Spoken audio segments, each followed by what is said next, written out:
right, good morning, everyone. My name is Rufus Hunley. I'm with a company called Advanced Retirement Planning. Can everybody hear me okay through this mask? Okay, want to make sure. I bought another one just in case. I'm a financial advisor and also a tax planner. And what we generally do is we generally try to make sure that we come up with different plans for every situation. Everyone has a different situation in life. And depending on your goals or the issues that you may encounter, we try to come up with viable solutions to achieve everything. Because one thing about financial planning, everything that you do financially goes hand in hand. That includes everything from monitoring your healthcare needs, your estate planning, of course tax planning as we mentioned, and any investments that you do. Everything has to work together, so any major decision that you make may affect another area.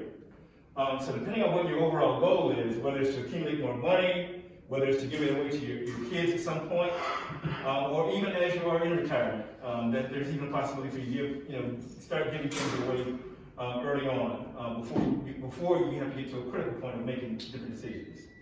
So we'll take our time to go through everything, and we're a small enough group where we can take questions. And truthfully, even for the ones that are watching the film, it would be important to understand what's really important to you all, because they may have the same questions, even though they may not be able to ask them today. So there's no bad question, and we're going to do our best to keep this on a good level where we can all understand exactly what we're talking about. Because generally what brings us here is there may be an issue that we have a concern about, or you may have interest of how I can do things better or differently.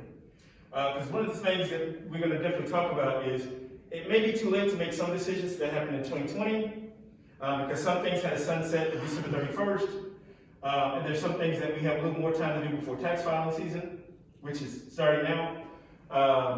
But it's good also to plan for 2021. So whatever we've been doing in the past, we may make some considerations and make some smaller changes, so we can definitely benefit from the current tax code and possibly what's to come. Let's see how we move it. All right. Again, I'm with a company called Advanced Retirement. We have a sister company called Estate Elder Law. We're here in Atlanta, Houston, Phoenix, and Sacramento. And we're a pretty small company, but we generally have a large outreach because of our philosophy and the way that we do things. We really work with everyone. There's no income level, there's no asset level. There's generally a plan for everyone, and everyone can benefit from financial planning. Come on in. All right, some of the things we're going to be talking about today. We're going to talk about the new CARES Act, and that's the new tax bill and different plans that the current president has put in place. So we're going to make sure that you all understand exactly what was done under the CARES Act and how it affects your taxes. We're also going to talk about the history of taxes. We're going to talk about the 2018 Tax Cuts and Jobs Act. That's still relevant. And other different tax planning tips to make sure that we're going to be successful going forward. All right, let me walk this back very quickly. Thank you. Thank you for coming.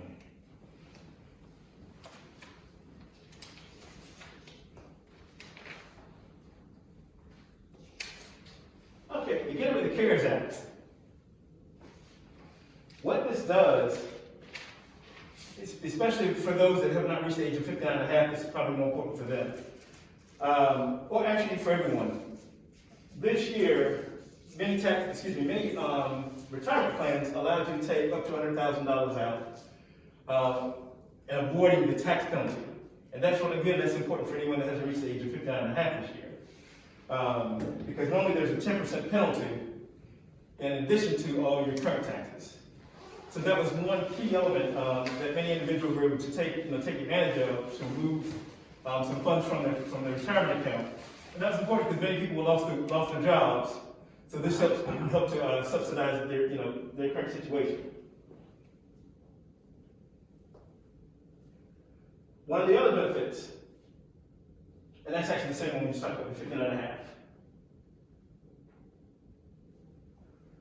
All right, now one other thing you can do. You can take another distribution of that $100,000, but this time what you can do is you can spread the income over 3 years. And I gave you an example. If you were to take $18,000 out of your retirement account, you could have added to your income over the next 3 years instead of taking that full $18,000 in the current year. Everybody understand what I mean by that? Okay. So that was another benefit. One thing they've done, and we'll go back to what was done under the 2018. Under 2018, the president raised the standard deduction. And when he raised that standard deduction, it didn't allow people to take many deductions that they used to take that made a difference for them, such as your mortgage interest, such as, many medical expenses didn't reach $12,000. So it didn't allow a lot of folks to itemize. But what also occurred is many people didn't give to charity as much. Because before, you were able to write off that charitable contribution and it counted towards your itemized deductions. So this year, they did above the line where you can donate, you could have donated $300 to your favorite charity. And that would have had to have been a direct contribution. You couldn't have done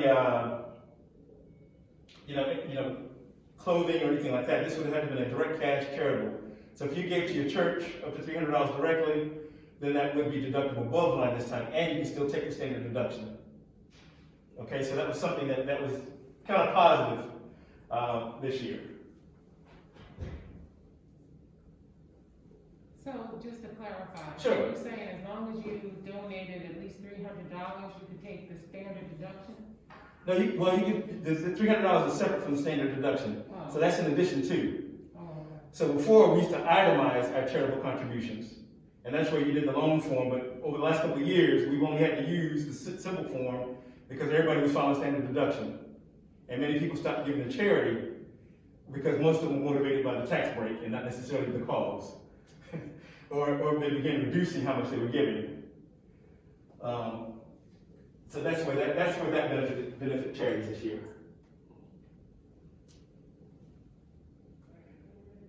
Now, also, they've got a plan currently that previously, when you gave to charity, there was a 60%, more or less limitation. That actually went to 100%.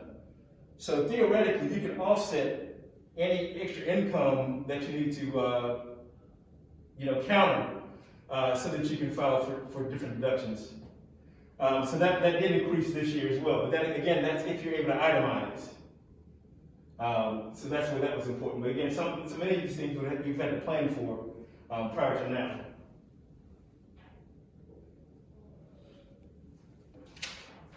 Now, one other key thing is we try to make sure that if you're heavily invested in the stock market, there's a technique that you want to utilize, what's called harvesting your losses. So if you had a great year in many sectors and received a big tax gain, it's also good to go back and look at everything that you took a loss in. So that will bring down what appears to be your wins. Does that make sense? Because the biggest goal, of course, you want to pay the least amount of taxes on those stocks that are appreciated very, good bit.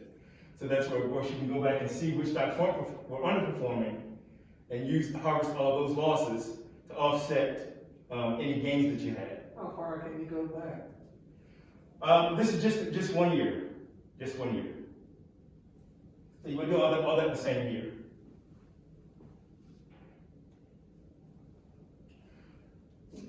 Now, everything that I gave you just now is what's currently there. Now, we don't know that when after January 20th, if Joe Biden is actually going to make any substantial changes, but here's some of the ideas. I'm going to present those to you as well, of what's possible. So even if it doesn't occur in 2020, for 2020 tax year, it probably will happen in the 2021 tax year. And then we'll go back and talk about why all of this is important.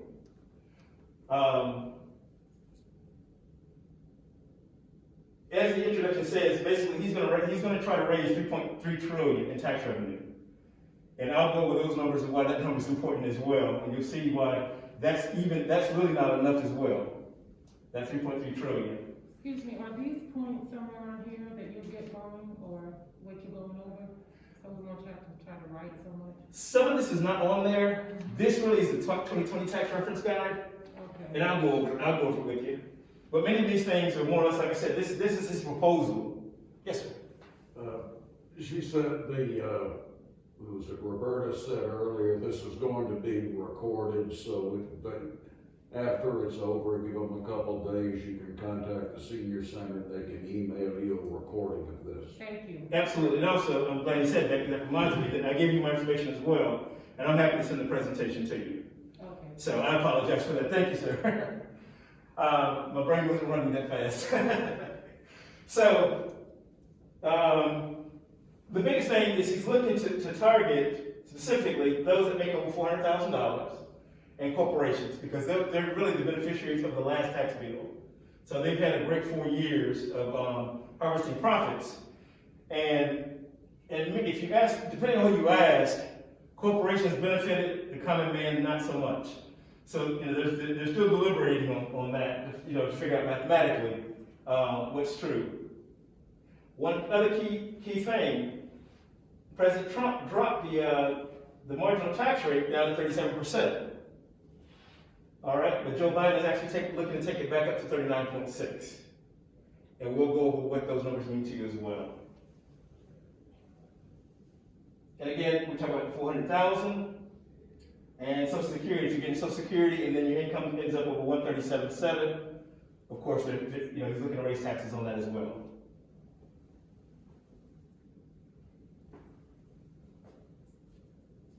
He's also looking to raise tax capital gains and dividends. So you'll be taxed 39.6% as ordinary income if your income is greater than $1 million. Okay? So most people panic, but many of us, once we do our taxes, we don't really fall into these brackets. And generally, wealthy people don't either. So those that actually have $1 million don't fall into this either if they've done some proper tax planning. Same thing, they're looking to reinstate what's called the piece limitation. And what that means is you can't itemize if you make over $400,000. But again, if you have some proper tax planning, many people aren't even going to, have to worry about that.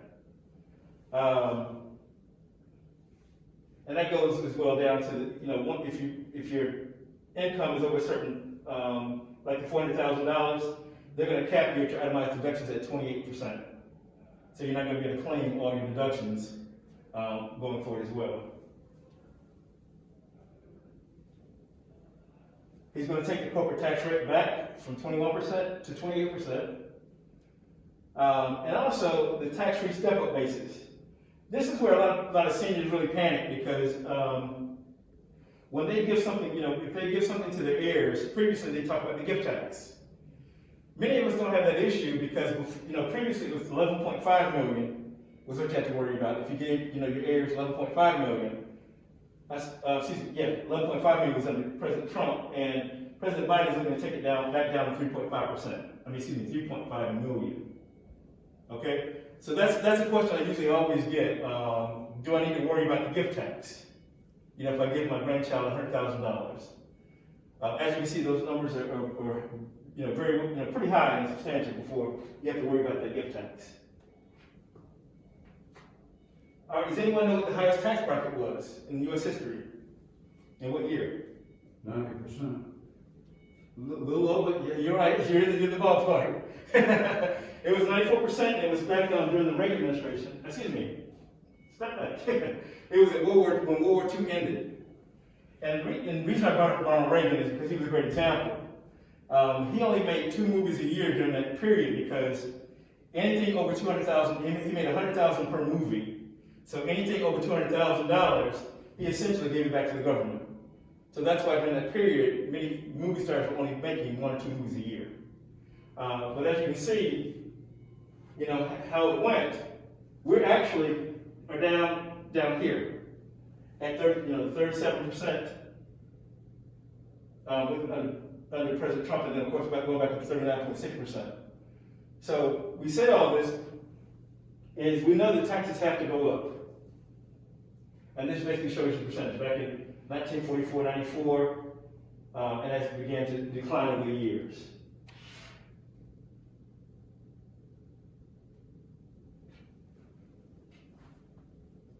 Now, taxes are important because it correlates with our national debt. And again, I don't mind sharing the slides with you, so if you want to send me your email, I'll be happy to send you these slides. But if you can see in 1932, our national debt was 17 billion. And you'll watch as it grows over the next few years. So carry forward to 1944, we're at 141. And essentially, one thing I like about the breakdown of this, it also tells you what the debt per citizen would be if we were just to write a check to pay the debt off. Back in 1932, each citizen would just have to write a check for 137. And that probably would have been still high back in that period. But comparatively, you'll see the difference in just a moment. 1944, the debt per citizen was 1,035. Of course, that was also funding World War II. That's correct. That's correct. And then we get 1952, 1,649. And then under Eisenhower, actually brought it down to 1,617. Now move up a few years. Now we get Ronald Reagan. In effect, that 30 years, the debt per citizen only went up to about $8,000. And that's not a bad number, actually. Because you'll see going forward, just 4 years later, it went to $14,391. Now, this may still sound bad, but you haven't seen now. All right, now to President Obama, 2016. If everyone were to write a check for $56,000 and $696, we will pay off our national debt. Beginning of Trump, President Trump's administration, now we went $10,000 higher, $66,887. And now you can see that we're up in the trillions instead of billions.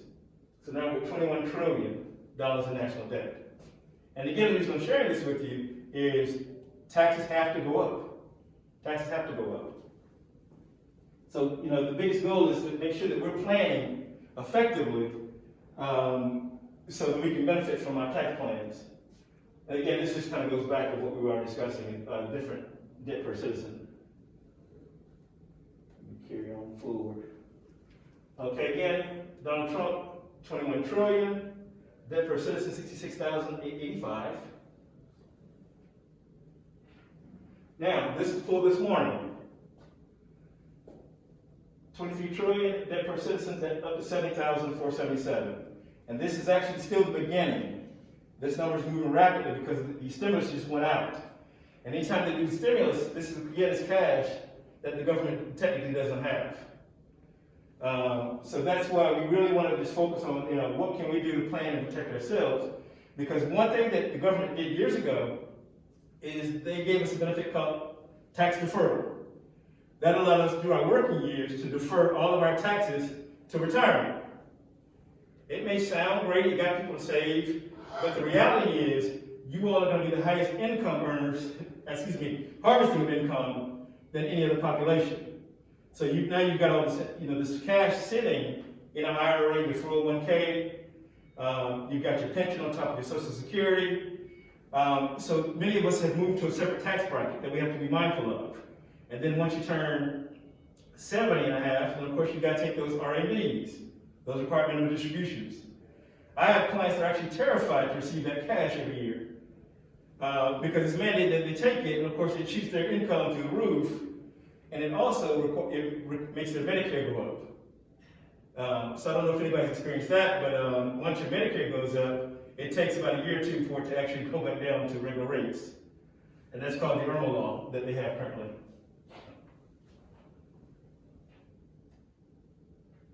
So again, you can see the difference, the taxes, and again, we're here at, under President Trump at 37%, and again, possibly going to 39.6%. Now, our favorite radio station, what's in it for me? So we want to kind of go over different strategies, of course, of being mindful this year.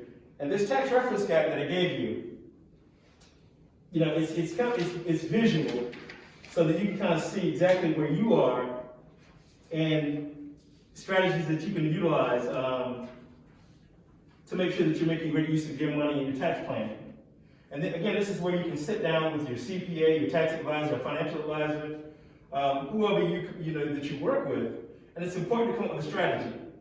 And one thing when you come up with your strategy, you want to figure out what exactly are your goals. Do you have too much cash?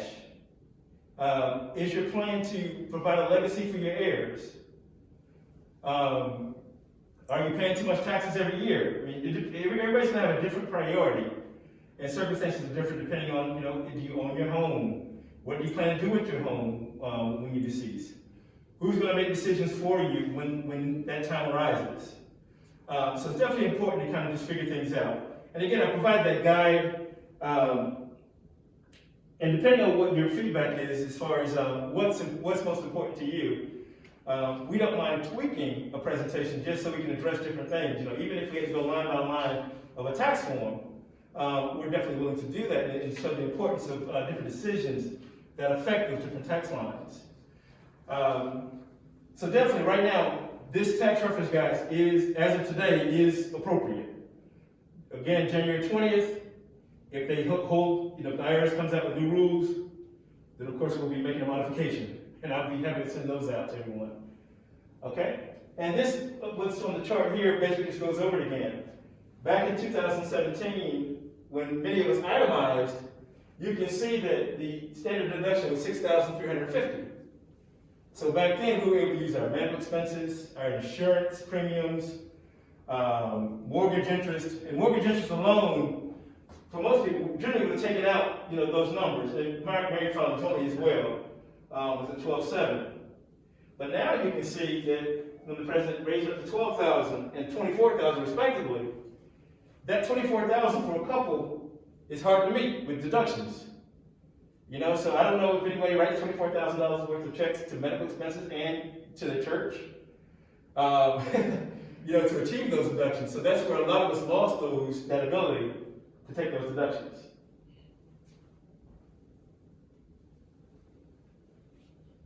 All right, you can see the different tax brackets. That should be in the sheet as well. So depending on how much income you bring in, and generally a lot of people, if you make over $60,000, you're considered in the higher tax, in the higher income, you're a higher income earner. So that's where, of course, you see some of the vast differences at 25% between $37,951 to $91,900. Put you in the 22% tax bracket, and that's where a lot of people reside, in that 22%. So we look for things that can offset income to bring our tax margins down. So that's where it's great to get a good strategy to help you figure out what to do. And it could be, of course, we're going to talk about even taking accounts that you have now that are tax deferred and put them into cash. Many times that makes sense because for many people this year alone, we brought in less income. So this would have been a great year to take out money from different IRAs and things of that nature to offset, future years. You look perplexed. No, because actually for me, I was going to be the opposite. Yeah, for a lot of people it was, honestly. It was, honestly, because some people receive more stimulus checks and, different income come from different places. And of course, this is for the very final joint, and all that's on the chart that I provided you to see the different thresholds of where you want to try to target, getting, really planning to how much in taxes you want to pay. Okay?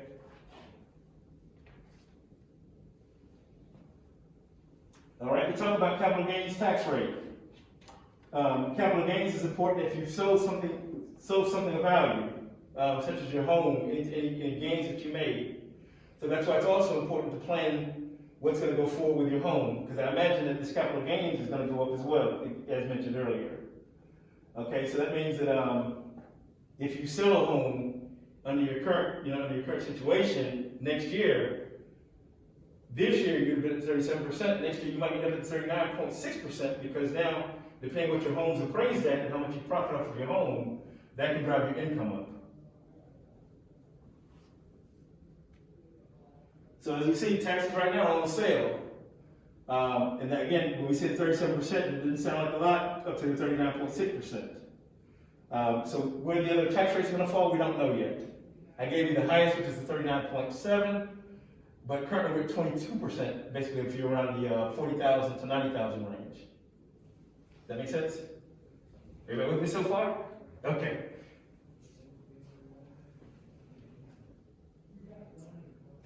All right, so we'll just go back and recap. 2018, we know the standard deduction increased. I'm not sure if President Biden is going to remove that. But we do know for 2020, we're still stuck with that same standard deduction, which is the $12,000 for single, $24,000 for married.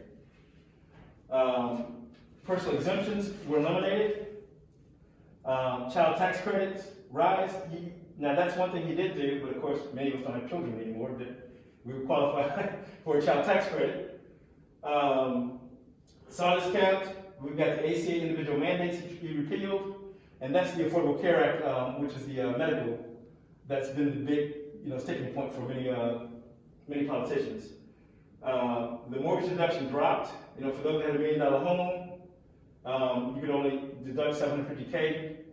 I don't have that problem, but then of course the $11.2 million estate tax exemption.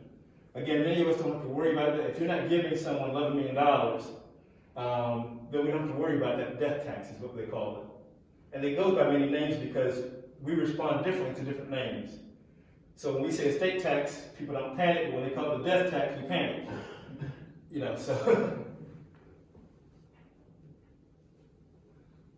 So we have different strategies we can use.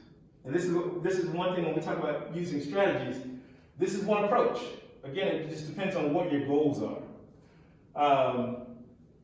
When you have cash, something like your savings account and the interest and everything that grows on that savings account, everything is 100% taxable. However, it's very liquid. That means you can access it very quickly at any time. You can also come up with an emergency fund for 6 months. This is a bucket that you want to use. You want to keep actually all 3 buckets. But there are certain goals that you want to achieve. If you have money here in your 401k, your IRA, your 403b, your annuities, again, those monies are going to be high. Those monies are going to be taxed at the current rate at the year that you take it. So if you have to take that RMD, that minimum deduction, and it's uncontrolled of how much you take, then of course you're going to be taxed at the current year's rate.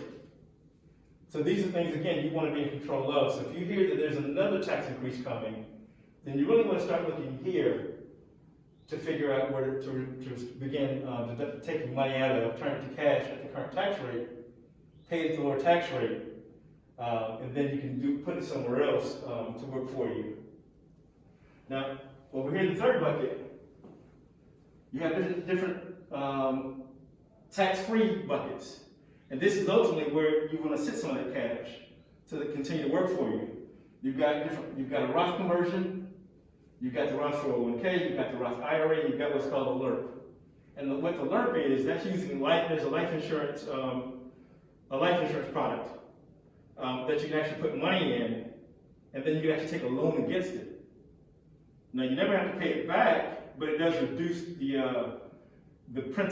value of the life insurance policy.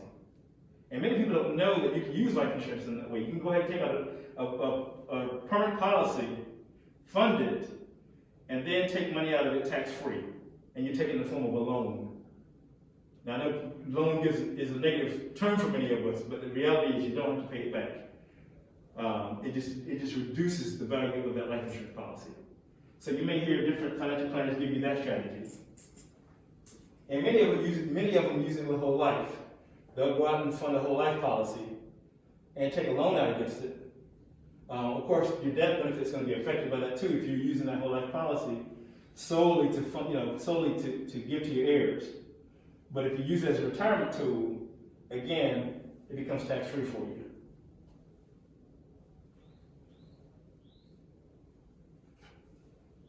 And we talked about this earlier. Let's use our low income years to fund those tax-free Roth IRAs.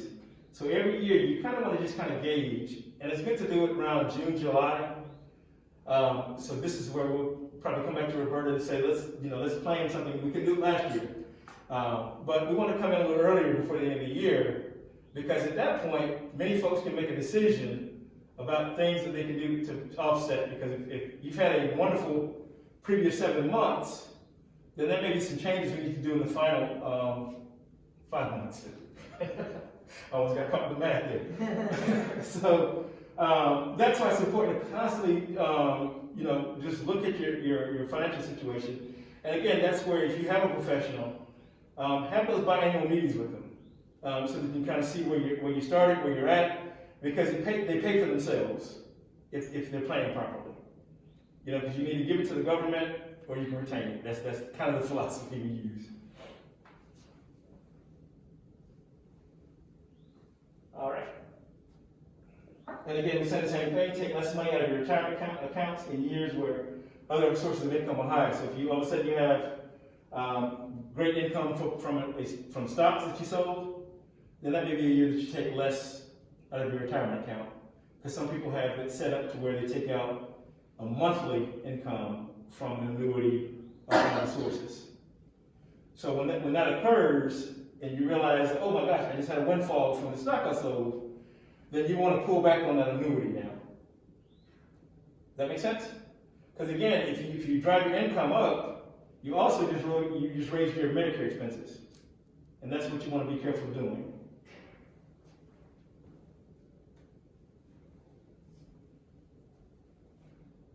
Investments, the same thing. Just constantly watch your investments. There are different tax plans that come every year to where it's a great year to sell taxes. Let's look at the different things we can lose. There's some great years that we can take losses. And this is going to be, just year by year because the rules are constantly changing, constantly. The tax software that everyone uses, the online, they're great because they do everything behind the scenes for you. But it doesn't really tell you necessarily where you can make improvements. It generalizes, but it didn't tell you how to strategize and make sure that next year that you don't make the same mistakes.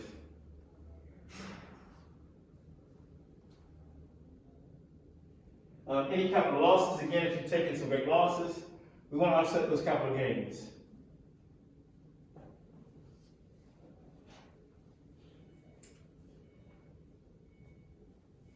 Many times, we have charities. Previously, we had again, we talked about itemizing. We were able to give to our favorite charity to our church. Well, when we lost again that itemized deduction, many people again stopped giving. But there are different strategies you can use that won't raise your income, but also allows you still to give to your favorite charity. And one of those that's out there now, let's say you have an IRA or a 401k, and you're over 70 and a half. And you're required to take $16,000 a year from that account. It's mandated, of course, and you don't want that, and you really don't want that income. One good idea that has been developed is you can have that annuity or IRA or 401k to send that $16,000 directly to the charity. So you satisfied taking your R&D, you didn't raise your income, and you were still able to give to your favorite charity. Everybody understand what I mean by that? I do, but if your charitable contributions for tax deduction purposes, unless you're over, what was it, 24,000 for a couple? Yes. You're only getting a $300 benefit for, in your case, $16,000 in charitable contribution. Well, this is for those folks that, that 16,000 will push you up into the, let's say, to the 28% threshold, and you want to stay in the 22. This is for those folks that will take that $16,000 and send it directly to the charity, so it never comes into the income bucket. You'll still have that $300 above the line deduction for charity, but this takes you to a whole nother level to where you can still give to your charity and not raise your taxes. Because it unfortunately won't offset under the previous, like you said, the $24,000, unless you have other expenses to go along with it.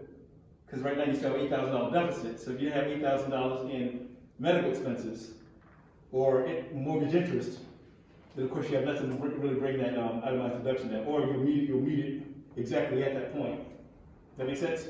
Yeah. Okay. Anybody have any questions so far? You good? Okay. Your eyes are telling me. That's how we can see you. All right. Different planning tips. Let's have a distribution plan for assets. Even if you don't, it feels good to keep accumulating, to watch that account grow. At the same time, you need to have a plan, first off, for what it's for. Is it for you just to have as a safety net? Is it for you to have something to provide your heirs? But either way, you still want to have a distribution plan. You don't want to get to a point where you've accumulated all this wealth and then you decide to give it to your heirs the wrong way, because now many heirs don't want it because you just increased their tax base. They want it, but they don't want it. And I've seen where people have denied taking IRAs because it affected their taxes negatively. Because many strategies that used to be used, there's a period where you take IRAs over a series of years. That's been taken away. And for your heirs, not your spouse, but your heirs. If your spouse passes in a year, many people don't know to go ahead and begin taking a lot of extra income that year, because you're going to be taxed as a joint couple. But if you wait till that following year after they passed, and you still have that high income, you're going to have that single deduction, that standard deduction. You're going to end up paying more taxes. Does that make sense to everybody? So, it's a sad period, but we try to make sure that, if they're one of our clients and we hear that someone's passing, we immediately have to get back in there and make sure that we begin to take any income that we can take that year. Okay, so we can receive the benefits of being the married jointly tax basis. And then, of course, timing. Timing is everything again. Taking the right money at the right time. And we're going to be working with the center, and as well as the individuals that would like for us to work with you, to really just kind of go over different strategies. To figure out what does it mean to take the right money at the right time. There are timing issues. I mean, just like now, we know that December 31st, there's some decisions we should have already made to benefit from the next tax year. If you have rental property, if you have your own home, how should you structure your rental property? If you had your rental property in a corporation or a LLC or any other entity, you can take losses in the corporation where you can't take them personally. So it may seem like that's a lot. It really isn't. It really isn't. It's basically you end up having two tax returns.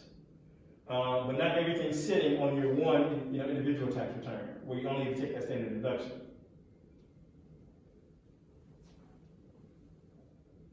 And when we talked about your own home, again, what do you plan to do with your home? If you have 4 kids and you're gonna will them one home, I would have you to reconsider, especially if you like your kids, because one thing that ends up happening is we have the philosophy, I'm gone, let them figure it out. However, it becomes very divisive. So if you ask me, what is the one problem you have with estate planning, and that's where an individual thinks it's a great idea to will one home to 4 children. Because someone will become divided. You've got that one child that's going to be emotionally attached, that's where we grew up. You're going to have that business-minded child, let's just get rid of the house, nothing but a liability. And then you got those in between that won't take sides. So the house ends up in disrepair at certain points and so on. So this is where you really want to figure out, okay, what do I really want to do with the home?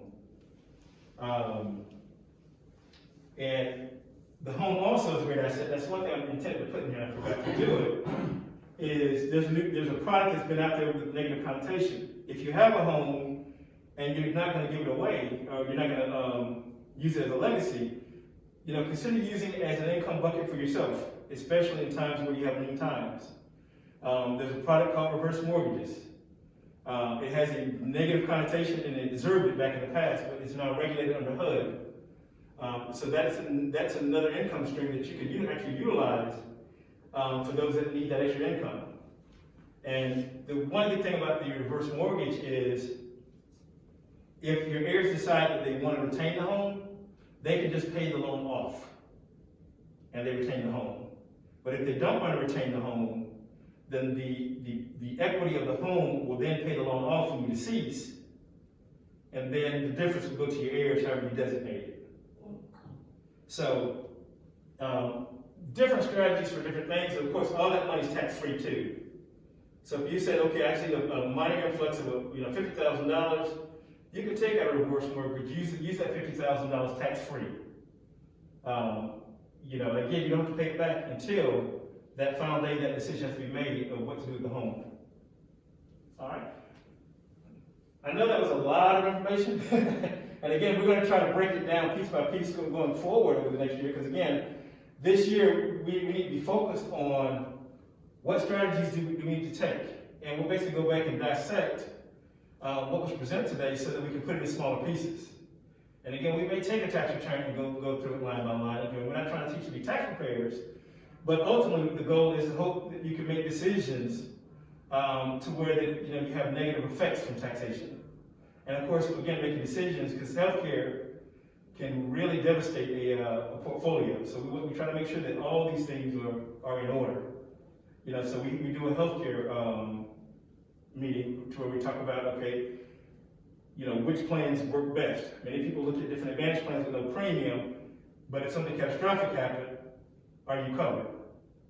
You're going to be covered as far as your health, but your pocketbook may not be covered. All right. So anyone have any questions? Yes, ma'am. Lots of things. Well, one, I'm one of those individuals, I reached 59 and a half last year, so Yes, now ma'am. I'm 60. And I'm also no longer working as of December 31st this past year. Okay. I relocated to Georgia last year. So one of my questions, there's just a whole lot of changes as far as I'm concerned. Yes. And I'm selling a house in where I moved from.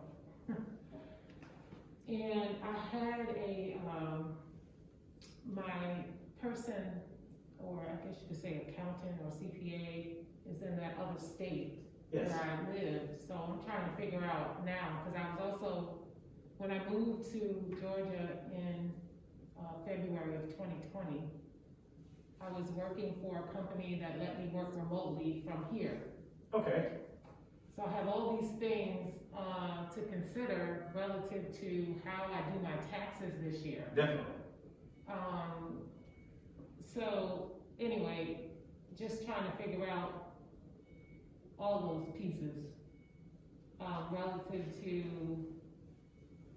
do I file my taxes as, I was a New York resident How long were you? here since February February. 2020. Okay. But I was working remotely for a company that's in New York. Well, they're going to put you into Georgia because you spent the majority of your time here, which is not a bad thing. So technically, your employment taxes and everything would have come here. Is it optional?